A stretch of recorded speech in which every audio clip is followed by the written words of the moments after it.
Hello, this is Jeff Gaudiosi, and you're on misplacedstraws.com where music comes to life. And my guests today are just two giants in this music business. One of them was on here before. You might remember him from his 30 years with Rock and Roll Hall of Famers Chicago. The other might be new to this site, but he made his mark with his band Rascal Flatts, who are one of the most successful country music groups in history. But together they make up Generation Radio, a fantastic band that's about to release their second record called Take Two on April 24th. Please welcome Jason Scheff and Jay DeMarcus. Welcome, guys. Hey, Jeff. Good to be here. How you doing, pal? Pleasure to have you. Now, it's been almost 4 years since the debut. I had to look. I couldn't believe it's been that long. But is it just kind of scheduling and life going on that led to the delay? We're taking a page out of the way Boston made records, just take our time. No, I'm only kidding. Jay, you're about to say something. No, it's just been one of those things that we're scheduling, and also we've been on the road working. So just getting everybody corralled, because we got one guy that lives in Texas. Steve and Jason live out in Los Angeles. A couple of us live here in Nashville. So getting us together on a regular basis to create a new album has been a logistical nightmare, but we did it. I'm so happy that we put the effort in, because I feel like the album is an even bigger representation this time around of who we are today as a band. And you mentioned you guys are all over. When you record, does everybody get together to do it, or are you passing stuff around the country? No, we get in the room and cut old school. I think all of us feed off the energy of that, and it's really easier, in my opinion, to capture the energy and the magic of a moment when you're all sitting in the same room together. We all came up that way too. So it's really going back to the way we learned how to do this. So it's fun. It really is. So when you guys did the debut album, that was written and recorded when Dean Castronova was still in the band before he went back to Journey. This record has a very different feel to it. When it came to writing, did you almost have to kind of reinvent what Generation Radio is when it's just you two as opposed to the three of you? We didn't really consciously do that. When you get new people, it's going to take on a different shape, and Steve Ferrone and Dean Castronova are about as far apart as you can imagine, the way that they interpret music and play music, but they're equally as great in that capacity. So Steve Ferrone is a meat and potatoes, really just not really a lot of fancy extra stuff, and Dean is just, he's what I love, and I've always been like this as a bass player. I like to overplay, but when it's within the context of honoring, he's right, honoring songs and vocals and all that stuff, But when Steve came with us, obviously it took on a different shape, because we had that openness to how he plays. So we didn't really sit down and say, let's come up with a different thing now. That it just naturally evolves into that. Mhm. And I had the absolute pleasure of seeing you guys live after the first record. And I loved how you bring the collective history of all of the members of the band into your set. And on Take Two, you guys revisit some of the old tracks that you've all played on. How did you decide which stuff you wanted to re-record from your collective histories for the record? Well, it was a tough decision to make, but those are some of the songs that we've been playing on the regular as we go out and do shows. And we kind of wanted to put our own spin on them and our own interpretation of those iconic songs.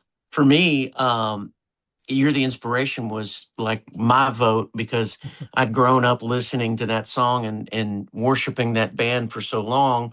The chance to reimagine that song and play my own parts on it was a dream come true for me. So I was kind of the guy in the room jumping up and down, raising my hand for You're the Inspiration. And I think probably Here I Go Again as well, because it's a guilty pleasure of mine. I love hearing Yankton sing that, and Yankton just sings the crap out of that. So it's a fun one to do live. It usually lights the room up. So we just kind of all threw our songs in the ring, and we were like, oh, we should do. I think Jason said we should do a new version of These Days since you do it Yeah, every night. You know, that was the first song that I got exposed to Rascal Flatts on, and it's just such an amazing song.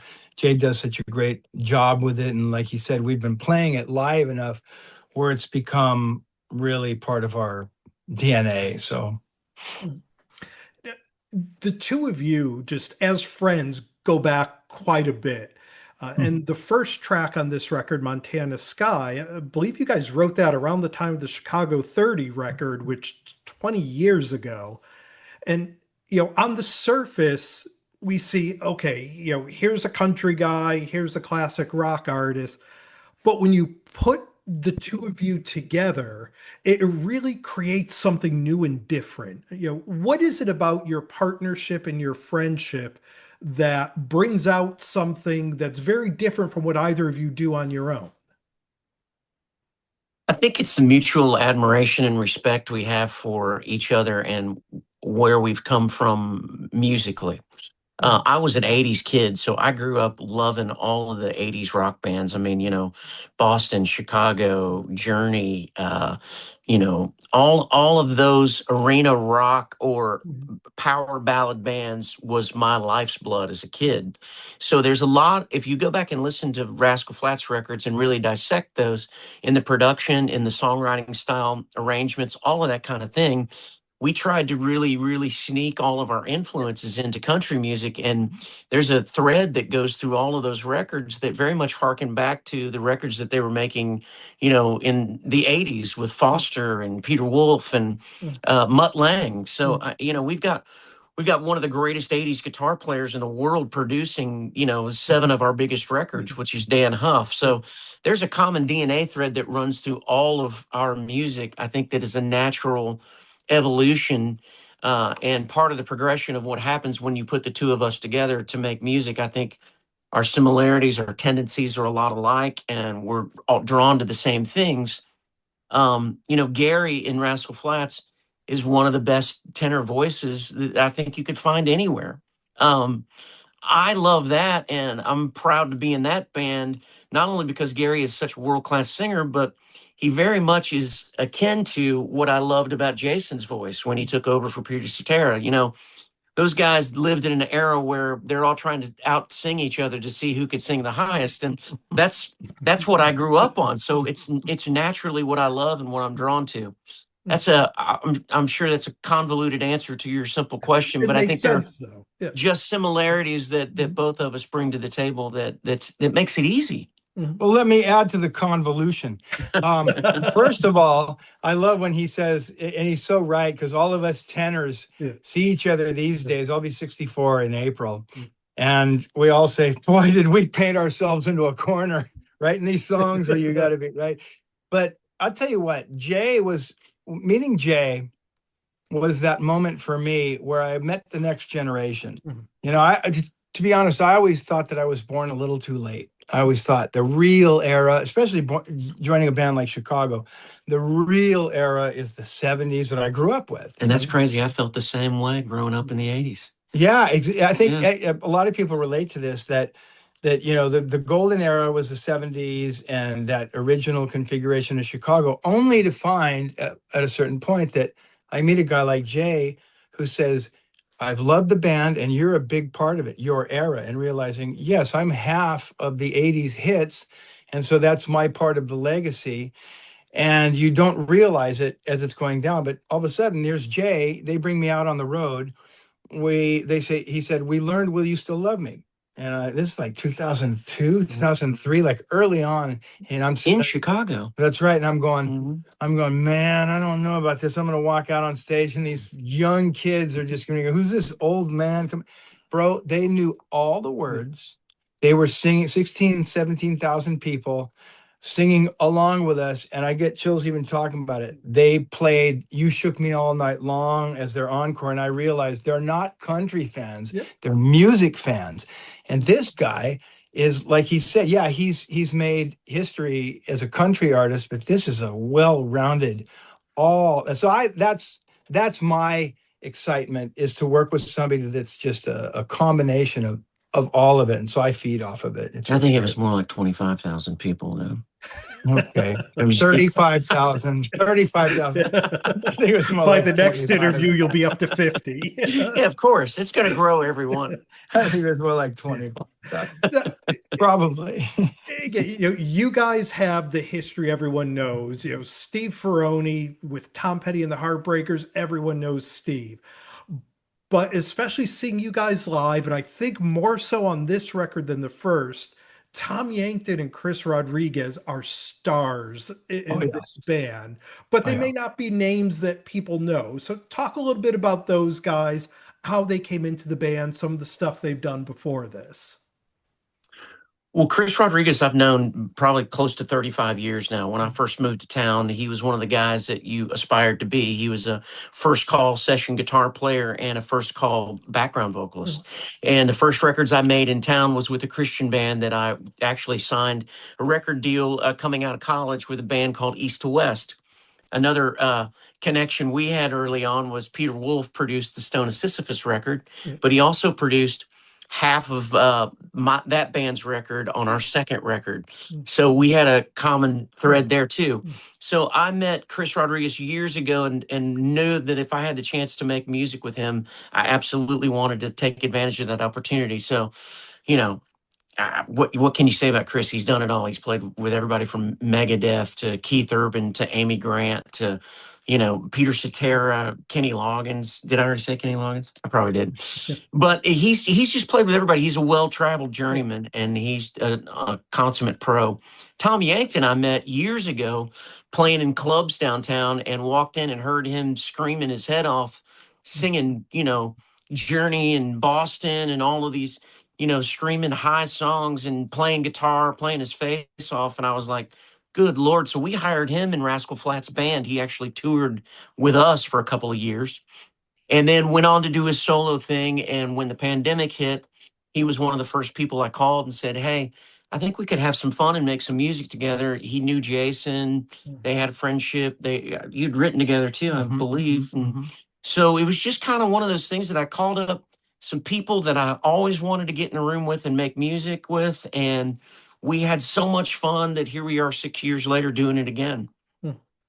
And Jason, you guys all do stuff outside of this project. And I recently spoke with Jim Peterick, and he could not say enough great things about the work you did on his duets record that's out.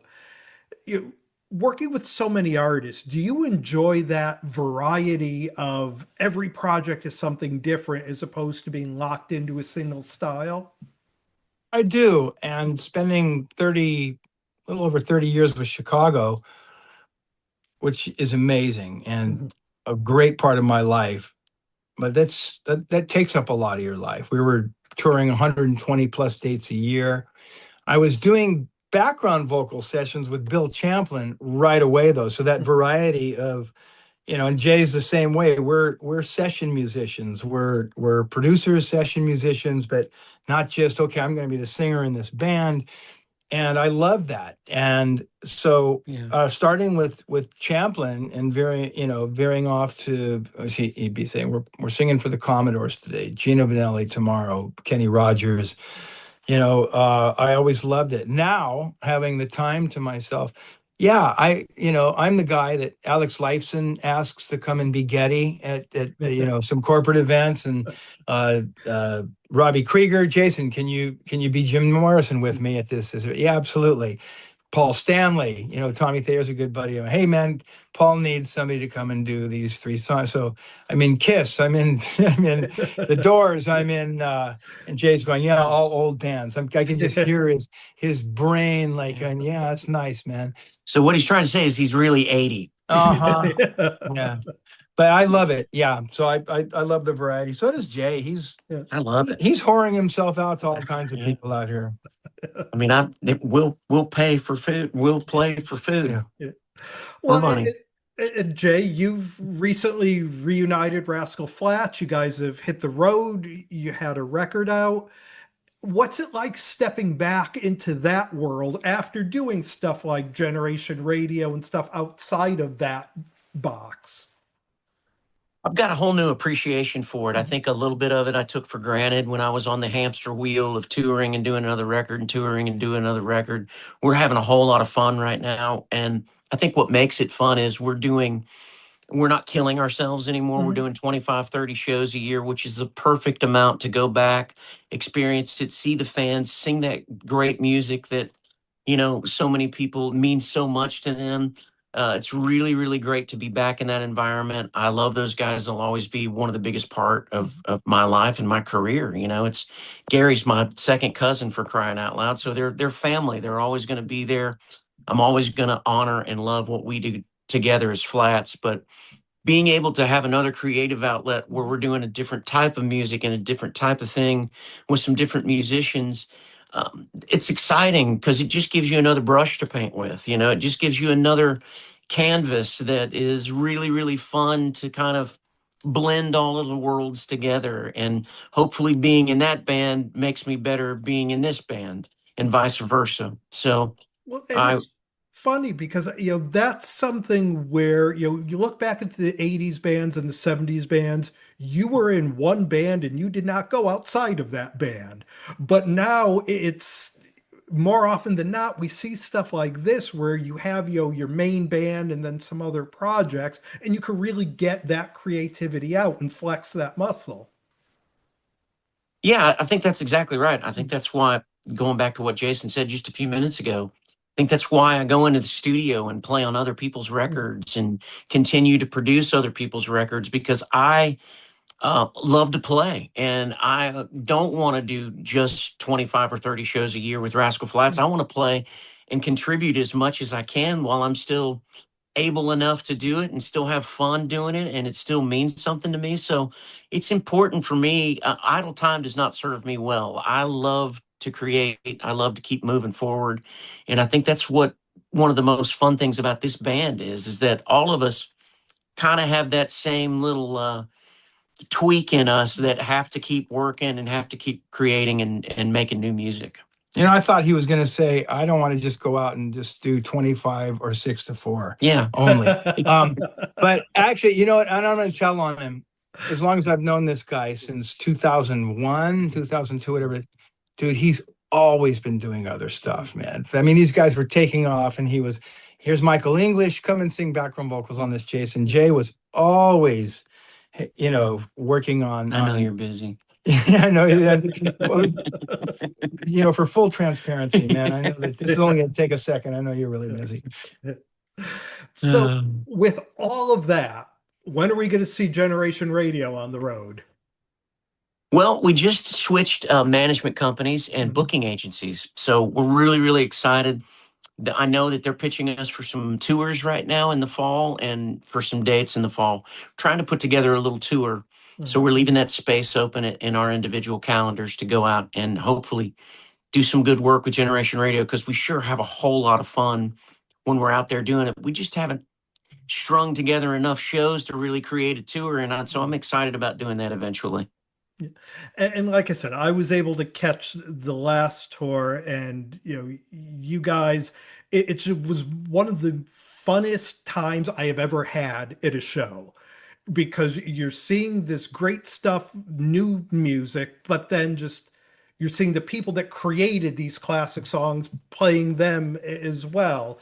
And it just made for a great night. So I can't wait to catch you guys on the road again for this record. I appreciate that. It's funny you say that. One of our taglines for what we do is it kind of came out of a joking session, but it's like, people go, "Well, what are you guys? Are you sort of like a tribute band?" And it's kind of like, yeah, we're a tribute band, but we're a tribute to ourselves. Everybody needs one. Yeah.